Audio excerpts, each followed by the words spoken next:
Bonjour à toi, donc si tu es là, c'est que tu as souscrit à l'offre pour connaître ce qu'est la méthode WOW. Donc la méthode WOW, c'est une méthode magique, comme le nom l'indique. En fait, j'en suis praticienne, elle a été créée par Leila Belagdar. Donc c'est une méthode en fait qui regroupe la technique de libération du subconscient et l'échelle émotionnelle de Esther et Jerry X. Voilà, donc c'est un peu toute sa force. Ça c'est l'explication de base. Ensuite, selon moi, c'est vraiment une méthode pour remettre du mouvement dans ce qui est figé en nous. À quoi ça sert de mettre du mouvement dans ce qui est figé? À partir du moment où les choses sont figées, il n'y a plus la vie, ça ne circule plus et on fait devenir réalité des choses qui ne sont pas réalité en fait ou qui ne sont pas aidantes. C'est surtout la problématique majeure. Donc là, l'idée, c'est de mettre du mouvement dans des choses qui sont figées à l'intérieur de nous pour ouvrir le champ des possibles, créer une nouvelle réalité. Parce qu'en fait, il y a autant de vérités qu'il y a de personnes sur cette terre. Il y a autant de personnes qui vont te dire qu'il n'y a pas de travail, qu'il y en a qui vont te dire qu'il y en a trop, et vice-versa. Il y en a qui vont trouver la vie facile. Tout dépend du regard qu'on porte, et à partir de ce regard, beaucoup de choses vont bouger. Donc il existe d'autres techniques de libération. Je les ai déjà évoquées à plusieurs reprises dans d'autres vidéos. Donc il y a l'EFT, il y a l'Ho'oponopono, il y a plein de choses. C'est une méthode moi que j'utilise et ce pourquoi je te la propose et je vais te l'expliquer aujourd'hui pour que tu puisses la mettre en œuvre. Elle est magique en quoi? Elle est magique pour plusieurs raisons parce que elle utilise la respiration holotropique, en fait, une apnée qui te met dans un mode survie. Et quand tu es en mode survie, ton inconscient, il est prêt à se saisir de tout, absolument tout, ce que tu vas lui donner parce qu'il est en mode survie. Donc, il n'a qu'une envie, c'est de survivre. Donc, tout ce que tu vas lui dire, il va l'intégrer. Donc, c'est en ça où ça permet de reprogrammer, en fait, des croyances qui sont devenues des scléroses, des choses figées à l'intérieur de nous. Voilà pourquoi je la trouve puissante grâce à cette respiration. Alors, qu'est-ce qui va faire qu'elle va être encore plus puissante et qu'elle peut être un outil juste énorme pour toi? Ça va être uniquement et seulement ton implication. Et ouais, moi je la trouve magique. Pourquoi? Parce que je vais te dire, je l'ai mise en pratique absolument tous les jours pendant 2 ans et je continue encore. C'est une méthode, en fait, dès que je sens qu'il y a un blocage, quelque chose de figé, je l'utilise pour remettre du mouvement et comme par magie, ça ouvre l'infini champ des possibles. Il y a d'autres méthodes aussi que je pratique, d'ailleurs il y a l'Access Bar à partir des points crâniens. Donc voilà, je mets les deux en joug, mais la méthode WOW, tu peux t'en saisir toi, tu peux être autonome avec cette méthode là, ici et maintenant si tu le décides. Et ce pourquoi, je vais te l'expliquer. Si tu veux aller plus loin, on peut toujours, si tu rencontres des blocages pendant la pratique, n'hésite pas à me contacter, à me laisser un commentaire et je viendrai à ton aide. Voilà la méthode, nous allons la mettre en œuvre ensemble. Alors en fait, tu as donc en PDF joint dans l'offre l'échelle émotionnelle sur laquelle tu vas te caler, ça va t'aider, puisqu'en fait c'est quand même important au départ d'apprendre à identifier qu'est-ce qui est en train de s'exprimer en toi.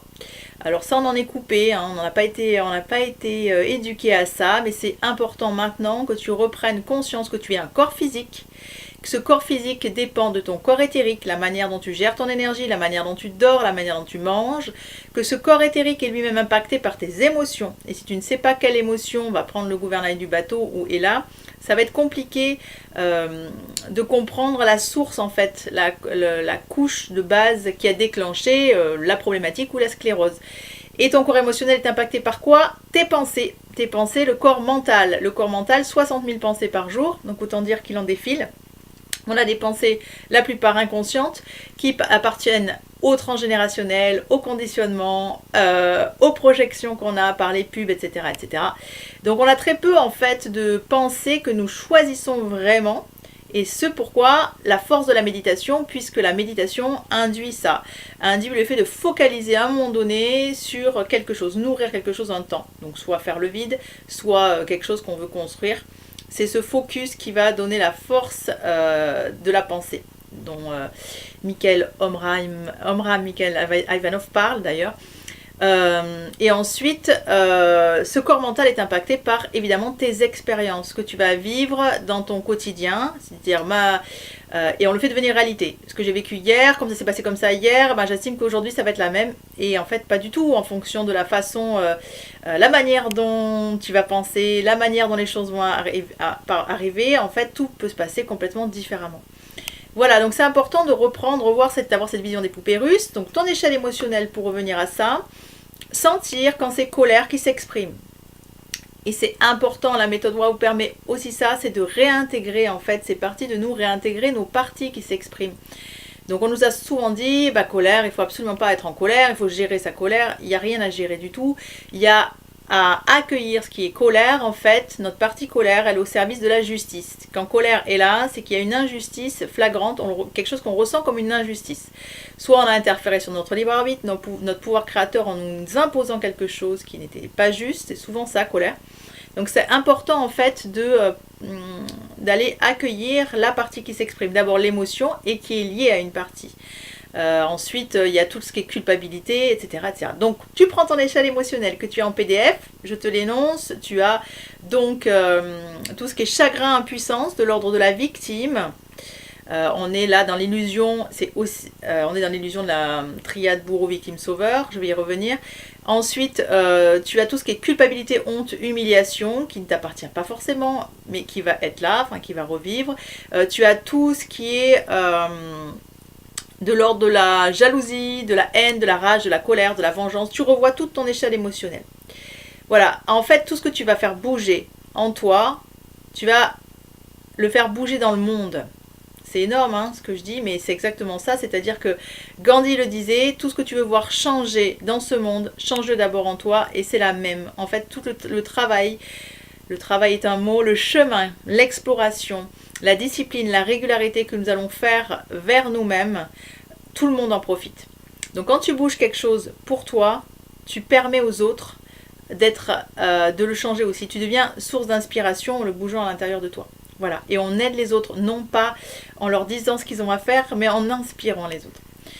Voilà, donc la méthode WOW, je te l'explique, tu sens le moindre blocage. Par exemple, tu as décidé, tu as posé l'objectif, c'est une merveilleuse méthode d'alignement. Elle permet d'aller entendre toutes ces parties, les objections internes, et ensuite de s'aligner. Donc dans cette méthode, je t'invite en fait à mettre ton objectif. Par exemple, je veux me faire passer en priorité. Alors, je vais me faire passer en priorité et tu vas énoncer en fait qu'est-ce que ça va changer pour toi si tu parviens à te faire passer en priorité. Par exemple, si on prend cet objectif, qu'est-ce que ça va changer en toi? Donc, tu vas marquer. Par exemple, ça m'apporte plus de disponibilité pour les autres. Et si tu as plus de disponibilité pour les autres, qu'est-ce que ça va modifier en toi? Tu vas me dire, par exemple, bah, je me sens plus à ma place.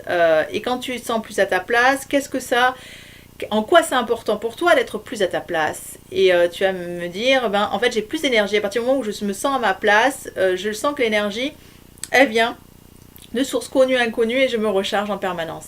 Et quand tu as plus d'énergie, en quoi c'est capital pour toi? Qu'est-ce que ça peut modifier d'avoir plus d'énergie? Tu vas me dire, je me sens dans l'ordre des choses, connectée, plus alignée. Voilà, je vais avoir dans la clairaudience, clairvoyance. Voilà, l'important c'est que tu voyes en quoi cet objectif est capital pour toi. Augmenter les valeurs concernant cet objectif. Toutes tes valeurs essentielles concernant cet objectif, c'est-à-dire ton désir ardent. Et tu mets une évaluation de ton désir ardent sur une échelle de 1 à 10, par exemple, en quoi c'est important de réaliser cet objectif pour toi sur une échelle de 1 à 10, et tu énonces en quoi, qu'est-ce que ça va modifier pour toi, en quoi c'est important. Quand tu as fait ça, tu vas faire l'inverse. Tu vas aller écouter tes objections internes. Toutes les parties qui te disent... Bah non, c'est déjà essayé, tu n'y es pas arrivé, ou les parties qui vont te dire oui, non mais tu peux pas, t'as pas le temps, il y a trop de choses à faire, le devoir d'abord. Tu vas aller entendre toutes tes objections, tu vas toutes les écrire. Ces parties, elles sont justes. Tu imagines qu'en fait tu as un équipage, un bateau, et que c'est tous tes moussaillons du bateau dont tu es le capitaine neutre. Si tu ne sais pas écouter tous tes moussaillons, si tu ne sais pas reconnaître tous leurs talents, tu vas avoir du mal à réaliser un équipage qui va être cohérent et qui va œuvrer ensemble pour ton cap. C'est important que toutes tes parties soient en adéquation avec ton cap, tous tes moussaillons soient en adéquation avec ce cap, que ça plaise à tout le monde. Je donne un autre exemple souvent, c'est celui de la maman. Je suis moi-même maman et imagine que tu as plein d'enfants. Lorsque tu en mets un au coin, que tu le mets au cachot en fait, tu le mets au coin, tu ne veux plus le voir, celui-là il va prendre encore plus de place que les autres. Il va se rebeller, il va se rebiffer, il va pleurer, il va hurler. En fait, plus on rejette certaines de nos parties et plus elles viennent se coller sur notre figure. Donc l'idée, c'est de revenir dans cette harmonie intrinsèque de qui nous sommes.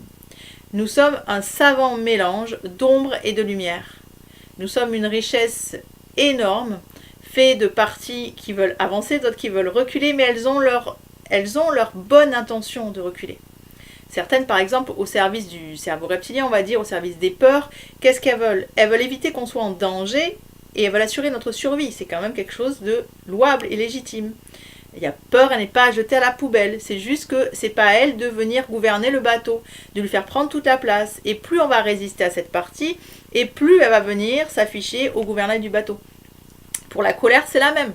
Colère, elle a des bonnes intentions, elle vient nous rappeler que nous sommes des princes, des êtres divins, et que nous avons tout en nous, et que personne n'a à nous dire ce qu'on doit faire ou pas, en fait. Et c'est juste. Sauf que ça devient un peu despotiste, oui, si on le met au gouvernail du bateau. Elle a sa bonne intention, mais le capitaine doit le plus être neutre possible, et finalement, ce juste milieu entre l'ombre et la lumière qui vont coopérer au service de nos cas. Voilà, une fois que tu as écrit toutes tes objections internes, tu notes sur une échelle de 1 à 10 ton niveau de confiance de réaliser l'objectif de départ, me mettre en priorité. Donc tu avais noté sur une échelle de 1 à 10 ton désir ardent, de réaliser ça, en quoi c'est important, en quoi c'est capital, en quoi pour beaucoup de tes parties elles ont besoin de ça maintenant, pourquoi ça n'a pas été entendu jusqu'à présent et que maintenant ça doit l'être, en quoi maintenant c'est important, et ton niveau de confiance sur une échelle de 1 à 10. Donc peut-être là il est souvent plus bas que le désir ardent par rapport à l'objectif, puisque tu as encore des objections internes, tu as des parties qui disent non mais tu n'as peut-être jamais réussi, alors pourquoi maintenant ça se ferait, ou tu vas arrêter en cours de route.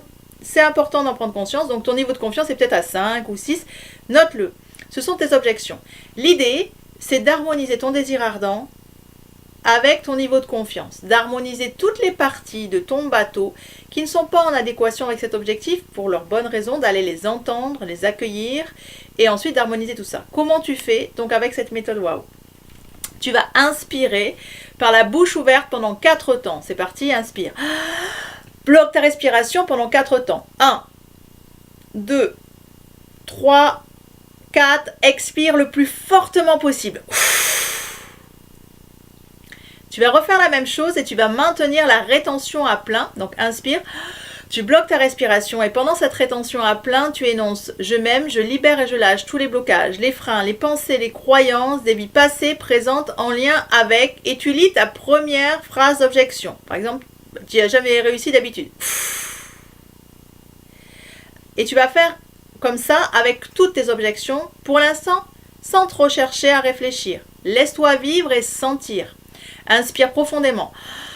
Bloque ta respiration 4 temps. Je m'aime, je libère et je lâche tous les blocages, les freins, les pensées, les croyances, des vies passées, présentes, en lien avec... Tu mets ta deuxième objection. Inspire profondément. Je m'aime, je libère et je lâche tous les blocages, les freins, les pensées, les croyances, des vies passées, présentes, en lien avec la troisième croyance limitante ou frein que tu as. Tu continues avec exactement toute ta liste d'objections que tu as pu sentir, percevoir, qui se sont offertes sur le premier round, au premier passage. Et là, une fois que tu as fini, tu prends le temps d'entendre les sensations que tu as ou que tu as eues pendant la mise en mouvement, pendant la respiration holotropique, les pensées qui t'ont traversé, tu notes. Les images qui t'ont traversé, tu notes. Même si tu n'y comprends rien, tu ne sais pas d'où ça vient pour l'instant, c'est normal, tu notes. Et tu remets en mouvement ça. Alors, inspire profondément. Je m'aime, je libère et je lâche tous les blocages, les freins, les pensées, les croyances, c'est en apnée. Avec... Donc le deuxième round, les pensées qui te sont venues, alors je ne sais pas quelles pensées, des vies passées présentes, inspire profondément, Je m'aime, je libère et je lâche tous les blocages, les freins, les pensées, les croyances en lien avec les images qui te sont venues. Tout ce que tu viens de remettre, tu le remets en mouvement. Deuxième round. Deuxième étape. Et là, peut-être que tu vas avoir de nouvelles pensées et de nouvelles images. Tu remets en mouvement. Souvent, ça t'amène au cœur de l'oignon. C'est-à-dire que dans un premier temps, on va libérer certaines couches de l'oignon. On n'est pas dans une grande profondeur. Plus nous pratiquons, plus nous autodisciplinons avec cette méthode et plus on va aller loin. Alors moi, je vais carrément te révéler qu'en fait, c'est aussi grâce à cette méthode que j'ai pu aller connecter mes capacités de canalisation dont je n'avais pas conscience avant. Ça m'a amené sur des vies antérieures, une capacité à, par l'empathie, à sentir ce qui se passe chez l'autre. Et tu as fort possiblement ce genre de capacité, puisqu'on les a tous. Mais c'est grâce à cette méthode, la pratique de cette méthode, que j'ai pu aller encore plus en profondeur, encore plus cœur à cœur et au contact de ce qui se passe. Donc laisse-toi vivre cette méthode, expérimente-la, vis-la. Ensuite, critique. C'est important. Donc voilà, pour l'instant, deuxième round, une fois que tu as fait ça, n'hésite pas, avec ton échelle émotionnelle, à mettre en mouvement avec toutes les émotions. Donc inspire, troisième round, ou quatrième si tu as eu d'autres pensées et d'images derrière le deuxième. Inspire profondément, bloque ta respiration, je m'aime, je libère et je lâche tous les blocages, les freins, les pensées, les croyances, des vies passées, présentes en lien avec le chagrin, l'impuissance.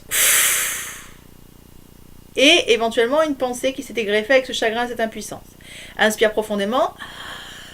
Je m'aime, je libère et je lâche tous les blocages, les freins, les pensées, les croyances en lien avec regarde ton échelle émotionnelle, honte, culpabilité, humiliation. Des vies passées, présentes. Remets en mouvement. Ressens aussi ce qui se passe pendant que tu le fais. Il peut devenir des choses appartenant à des vies passées ou à des expériences que tu n'as pas solutionnées ou des expériences appartenant à ton transgénérationnel. Note, sois à l'écoute de ce que tu vis, ressens, continue. Je m'aime, je libère et je lâche tous les blocages, les freins, les pensées, les croyances en lien avec la jalousie et je remets du mouvement. Inspire profondément. Prends ton échelle toujours. Je m'aime, je libère et je lâche tous les blocages, les freins, les passés, les croyances en lien avec la haine, la rage, la colère. Et tu expires. Ok? Tu fais toute ton échelle émotionnelle. Tu as remis du mouvement. Donc, mets pause sur la vidéo par rapport, mets-le en pratique. Aide-toi de cette vidéo, utilise-le comme tutoriel, mets-le en pratique. Et donc, remets en mouvement toutes les objections qui peut-être ne t'appartiennent pas. Peut-être tu vas le libérer pour t'aligner. On s'en fiche. Mais ça sera du plus. Donc, mets-le en mouvement. Une fois que tu as mis tout ça en mouvement, que tu as écouté toutes tes parties qui avaient des choses à dire, tous tes ressentis, que tout a pu venir là, s'exprimer, tu commences à avoir fait de la place en toi. Et tu dois le sentir déjà. Tu sens en fait que tu es en équilibre. Il n'y a plus vive la lumière à bas l'ombre ou je ne sais pas, il n'y a plus cette division en soi. On a remis du mouvement et on est en considération de toute sa richesse. Alors là, c'est maintenant où on va jouer sur l'alignement. Tout est là. Et de quoi je vais avoir besoin? Quelles sont les parties? Je vais hiérarchiser en fait, comme la nature le fait d'elle-même. Hiérarchiser de manière à ce que mon essentiel, c'est-à-dire que les personnes, comme quand tu vois un match de rugby, on met les piliers devant, enfin, etc., etc. Donc il y a une hiérarchie, là c'est la même, c'est-à-dire que tu as des moussaillons, tu as des enfants dans tes parties là, toutes tes parties, tu as des parties qui vont être, on va dire, prépondérantes par rapport au cap que tu veux mettre, d'autres qui viennent juste après, elles sont toutes nécessaires, elles ont toute une place à cet instant précis. Il est vraiment important d'accepter que nous avons une juste place à tout instant. Il n'y a pas de plus, de moins, de c'est parce que tu es derrière que tu ne sers à rien. Ça aussi, on peut le mettre en mouvement si on a ces croyances-là. Donc, si on se sent parce qu'on est derrière, on dit qu'on est relégué, quoi. Non, en étant derrière, des fois, c'est les plus courageux qui sont derrière. Donc, tout ça, c'est des croyances. Remets du mouvement par rapport à tout ce qui s'offre. Une fois que tu as fait toute cette mise en mouvement, que tu as toutes tes parties et que tu vois toute cette richesse, c'est le moment où on a fait de la place et il faut créer de nouvelles connexions neuronales en adéquation avec l'objectif dont tu as besoin. Qu'est-ce que c'est des connexions neuronales? Tu regardes en fait au niveau de tes synapses, quand tu regardes dans le cerveau, plus que tu répètes, ça vient s'engouffrer et ça crée un chemin. en fait, comme un chemin quand tu l'observes. Plus c'est répété, les conditionnements, etc., etc. Et là, c'est la même chose, il va être nécessaire que tu crées tes propres croyances, celles qui vont aider et servir ta cause. Et ici, l'objectif que tu as mis. Comment créer ces connexions neuronales? C'est un peu la même façon, c'est la suite de la méthode WOW. Tu vas inspirer profondément par la bouche ouverte, bloque ta respiration. Alors tu peux faire waouh, waouh, waouh, merci, merci, merci. Moi je dis juste merci. Si tu sens que waouh ouvre et te sert, utilise-le. Donc merci, moi je rentre dans une gratitude où tout s'ouvre. Et dans ce merci, merci, merci, toujours en apnée, tu crées des affirmations qui vont t'aider à aller dans ce sens-là. Merci, merci, merci. Plus je suis juste avec moi et plus je peux être juste avec les autres. Inspire profondément. Merci, merci, merci. Lorsque je me fais passer en priorité, je suis fidèle à moi-même. Inspire profondément. Merci, merci, merci. Charité bien ordonnée commence par soi-même. Merci, merci, merci. En apnée, plus je prends soin de moi, plus je peux prendre soin des autres. Tu crées en fait ces connexions neuronales nouvelles qui vont servir l'objectif que tu avais énoncé au départ. Pour aller un peu plus loin, donc là tu as remis du mouvement, tu as créé des sillons en fait. Comme si tu imagines ton potager, tu as fait de la place, tu as désherbé, je n'aime pas le terme désherbé parce que moi je travaille en permaculture et justement tout est utile. Donc c'est juste que tu as pris considération de tout ce qui existait et tu l'as mis, tu as changé peut-être les positions, tu as hiérarchisé de manière à ce que ce soit optimal. Et donc là c'est la même, tu as préparé ton jardin et maintenant tu sèmes tes graines. N'oublie pas que les graines, il faut les arroser. Donc tes croyances neuronales, ce sont tes graines, tes affirmations. Tous les matins, tu te les fais en apnée 10 fois. Tu restes en apnée et 10 fois tu fais tes phrases. Merci, merci, merci. Je me fais passer en priorité et ainsi je sers le monde. Tu le fais 10 fois. La connexion qui va te parler. Les graines que tu as envie de semer. 10 fois, matin et soir. Aucune obligation là-dedans que ce soit le matin, le soir. C'est juste que c'est des moments où nous sommes en onde alpha et qu'on reçoit beaucoup plus. Et ensuite, parce que n'oublie pas que l'énergie va là où le regard se porte, plus tu vas nourrir ces graines et plus elles ont des chances de germer. Je te souhaite une belle mise en pratique et n'hésite pas à me faire tes commentaires, avec plaisir t'aider au besoin si c'est nécessaire. À tout bientôt!